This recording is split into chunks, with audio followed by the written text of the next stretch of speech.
The city of Baltimore and its government can be characterized in 3 words. And I might add, much of the country can be characterized in 3 words. This is literally incredible. What is going to happen today in Baltimore? I thought, you recall, there was a Sunday night football game in Philadelphia. The Philadelphia Eagles are hosting somebody, doesn't matter who, and there was a forecast the day before the game of something like 8 inches of snow.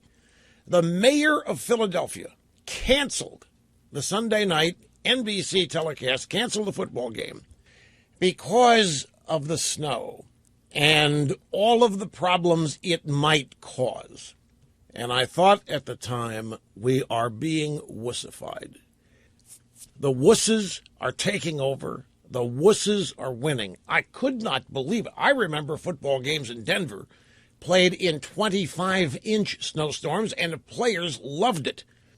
Elway, it was against the San Diego Chargers, and I'll never forget the post-game locker room. These guys, the Broncos won. They were talking about how much fun it was to play in a game like that. You're a kid, and you grow up, you think about playing football. Playing in the snow is just a hoot. It's what every young kid that's interested in football wants to do, in the mud as well. 8 inches of snow, maybe it was a little bit more, I don't know. Cancel the game, reschedule it for the next night because, well, might have accidents on the way to the stadium, and the first responders might not be able to... To me, it was a big red flag. And it's only gotten worse. City government of Baltimore can be characterized, as can much of this nation, 3 words: failure, surrender, and dysfunction. Let me add a word, 4 words: failure, surrender, dysfunction, Democrat. And for those of you out there, and I know you're there, you know who you are, I know who you are, you hear that and you say, come on, Rush, do you have to put politics in everything? Folks, wise up.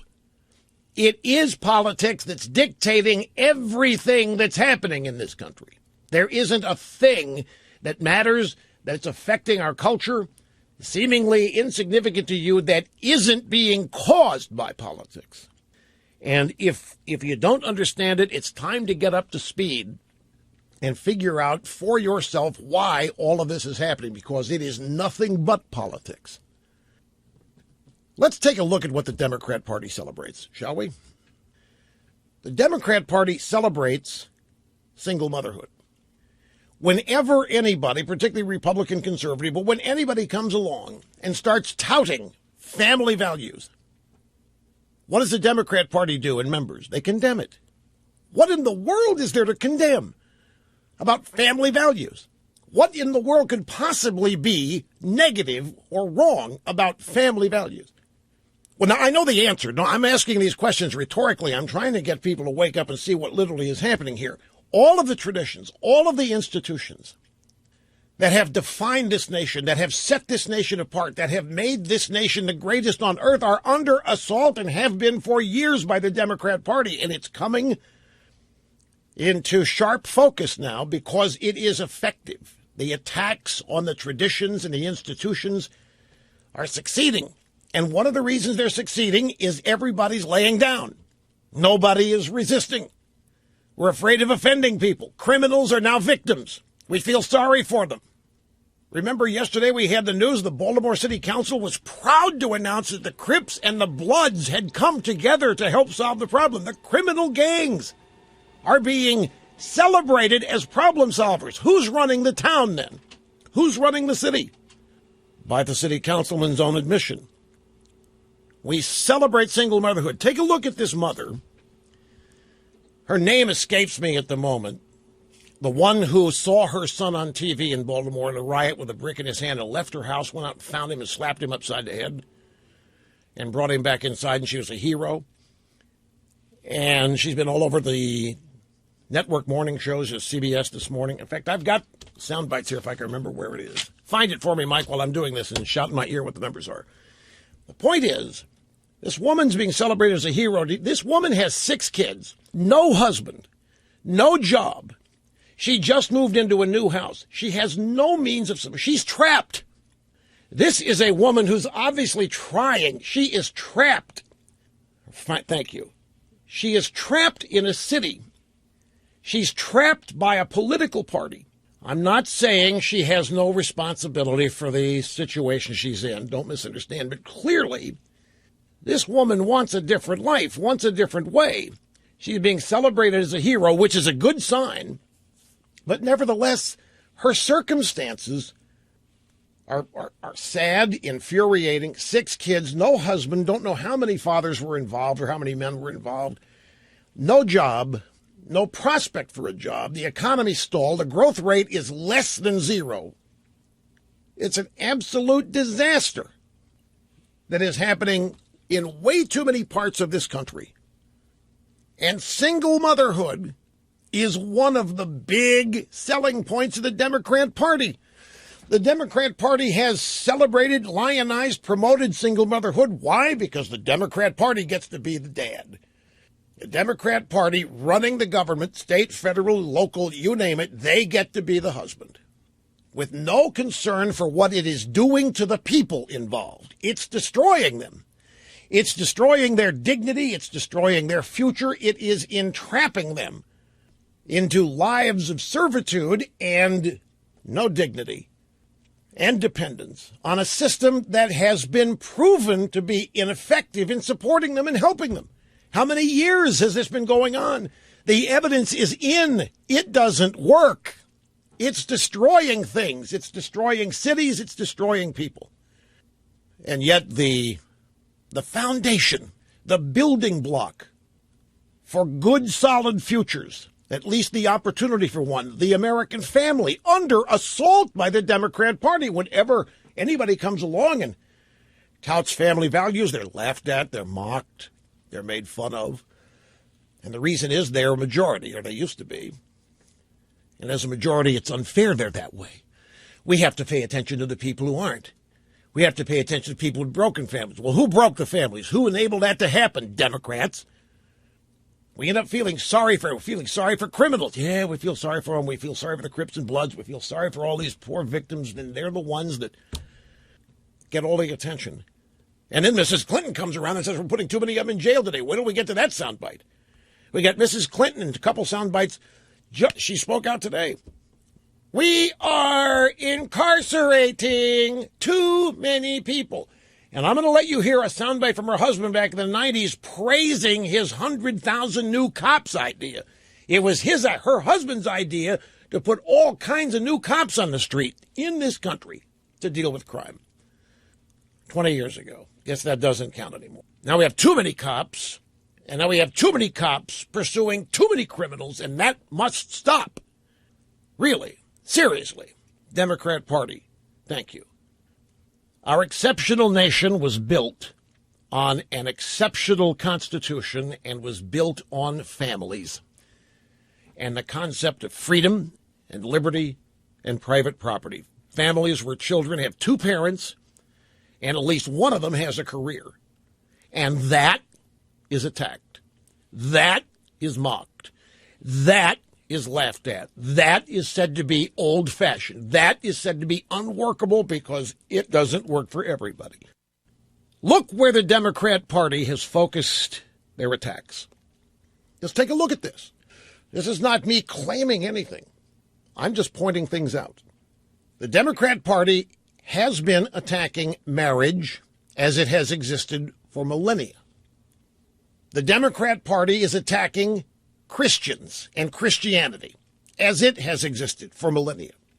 The Democrat Party attacks and is attacking school choice, a simple plan to give parents, like the woman in Baltimore, an opportunity to send their kids to a decent school rather than a dilapidated shack populated and administered by Democrats. What else does the Democrat Party attack? Free markets. Free markets, trickle down. Doesn't work. Unfair. 1% get rich, take everybody's money, and don't give it back and don't share it. We can't rely on the free market. The free market celebrates Wall Street criminals. The free market, you've heard the riff. You've heard the criticisms of the free market. Everybody who works hard, everybody who achieves something to the Democrat Party is a suspect. needs to be investigated, needs to be impugned and discredited, because not everybody can or should be able to succeed, so it's humiliating to those who don't. The Democrat Party is attacking this nation's borders. The Democrat Party has been at the forefront of seeing to it that the identity of this country is dropped and changed and transformed in their minds, hopefully forever. The Democrat Party attacks the rule of law.